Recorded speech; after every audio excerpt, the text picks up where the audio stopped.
Why is quiet quitting even a thing in America? I mean, in Western Europe you're supposed to forget about work once you've spent your 8 hours. Hour and a half for lunch and breaks included. At the service of the company. I can't understand why is quiet quitting even a thing. How could it be quitting to do just your regular job and refuse to do overtime or completing tasks outside of your job description? Isn't that what you were hired for? Why should you do unpaid extra work? This mindset of, you must sacrifice yourself for the company and you must be happy about it, is downright exploitative and undermines any kind of work-life balance. In countries like France, even contacting an employee during their vacation period may get the company into legal trouble. That's the standard in the developed world outside America. It's not. It's a capitalist astroturfing. It's a coordinated campaign to try to reframe different work values among younger generations as a negative, and it's working. I won't even use the phrase anymore. Many older generations in the US still operate that working hard and going above what you are asked to do makes you look good. Bosses will give you more attention and thus a raise or better reviews. This culture is now used to control people. The term is a misnomer started in a TikTok video that went viral and was picked up by the media. It is actually a concept called work to rule, which is the concept that you just do the bare minimum for what you are paid to do and do not go above and beyond. In the US, though, work culture has been formed to expect employees to go above and beyond, and we as workers have been conditioned to grind and do the most. People are discovering that all that hard work and sacrifice is only getting us more work and no more pay. Now that people are just doing what they are paid to do. Corporations and businesses are panicking because they are losing productivity and the free labor they are used to having. We are all saying, no, we aren't working for free anymore. In America, if you do not work more than 40 hours a week, you are looked at as lazy by most people. Jobs take advantage of this and make people who don't work enough feel bad for it pretty much. That's the whole point of America. America in reality is just a breeding ground for people to be groomed to be the perfect workers, to be exploited by businesses. This message of worshipping hard work and making more dollar is rammed down our throat in every facet of life the day we are born. Americans are brainwashed into this cult-like mindset that all that matters in life is work. Corporations spend billions of dollars pumping this message into the culture. And our education system has also slowly been getting taken over by corporate control as well. This is why the mentality of excessive spending is pushed. This is why Americans are loaded to debt up to their eyeballs. It makes them easily exploitable workers. In America, businesses have more rights and freedoms than human beings. I don't believe that it is. Actually, I believe that some asshat just made it up. This year maybe. Since the definition in no way resembles quitting by any standard. And other asshats are pushing its use to try and muddy the waters.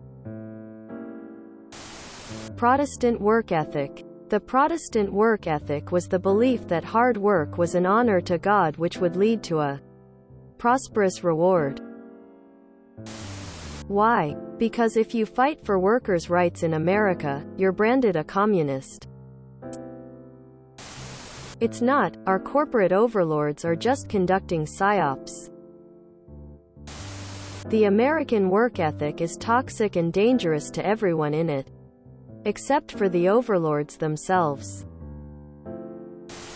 It's not a thing. Some lunatics on the internet just tried to rebrand doing your job as quitting because employers are so used to exploiting people. Doing the bare minimum is what people are paid to do.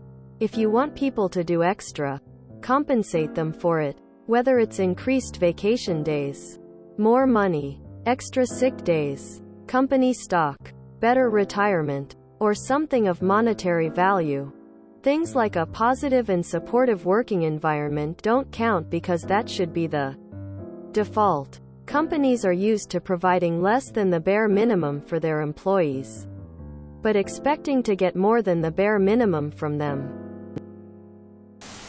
It's not. It's just a term to try to demonize people for not going the extra mile with nothing in return. Quiet quit away. I fully support it. The phrase, quiet quitting, is almost certainly a propaganda campaign dreamed up by some conservative think tank and pushed by 1%er controlled media, in response to American workers starting to develop some solidarity. All those articles popping up with this alliterative phrase at the same time. The obvious insanity of the premise. It has to be deliberate. Because the work-life balance is non-existent in many workplaces. I am in my late 30s. And some of the upper management where I work, nearly all white males in their 50s, are constantly complaining that people don't want to work, don't understand what a job is, don't deserve praise, are lazy, etc. The area I work in is extremely short-staffed, with high staff turnover. They do not accept that their behavior and the toxic environment and unrealistic expectations are the problem. Most recently, they complained that this generation is the issue and doesn't want to do their work. I said that it isn't that the staff don't want to work. It is just that they know to value their health, mental, physical, emotional, more than a paycheck, and that if they are working in a bad environment, they don't owe it to anyone to stay. Quiet quitting is a term first used on TikTok on July 26, 2022. It was picked up by HuffPost and New York Post, both on August 2, 2022, both of which are owned by Rupert Murdoch. Before the TikTok video and these two articles, the term quiet quitting did not exist. It's not a thing. It's not a trend. It's a corporate ploy to get burned out people to be complacent and quiet so they can be quietly fired for skating along instead of looking for better jobs, asking for better pay, or complaining about current issues in our economy and workforce. It also, conveniently for the business owner, encourages the worker to stop talking about unions, rights, or wages, hence the quiet quitting. European here as well. The scariest part is that Americans actually used to have a thriving social safety net with laws that regulated everything and ensured the middle class had a decent life. The whole idyllic 50s notion that so many conservatives dream of was in fact because of worker rights and the government doing its job. Then a certain actor named Reagan came along and basically introduced the idea that government shouldn't serve the people should serve the government. And when I say he introduced the idea, I mean the rich people using him as their puppet tried to push the idea. They were already brainwashing their own people into being staunchly anti-communism and left-wing. May as well brainwash them into thinking the rich are the best of the best. Clever, intelligent, successful. America is such a wonderful country because it is a meritocracy. If you work hard, you will be rewarded. Meanwhile, a lot of worker rights and privileges were dialed back. The mental health care industry was all but dismantled, and since the elites slowly bought the government and every politician in it, the people became expected to serve the elites running the government. It's a job that took 5 decades to get the results they wanted. But by the gods, did they succeed?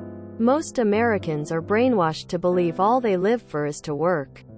Even teenagers are expected to essentially slave their youth away after school in order to teach them responsibility and work ethics.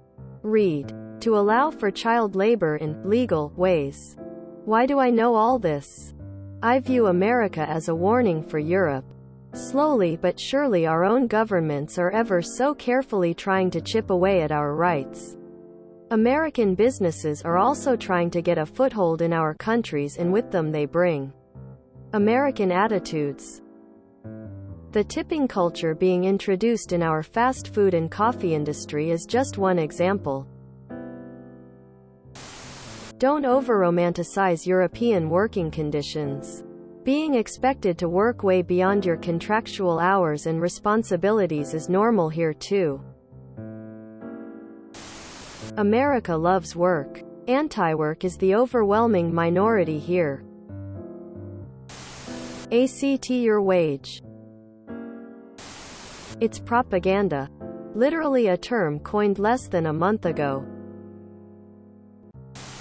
If you enjoyed this video, please check out our playlists full of similar content. Epic Haircast is like doom scrolling for your ears. Please like, share, and subscribe.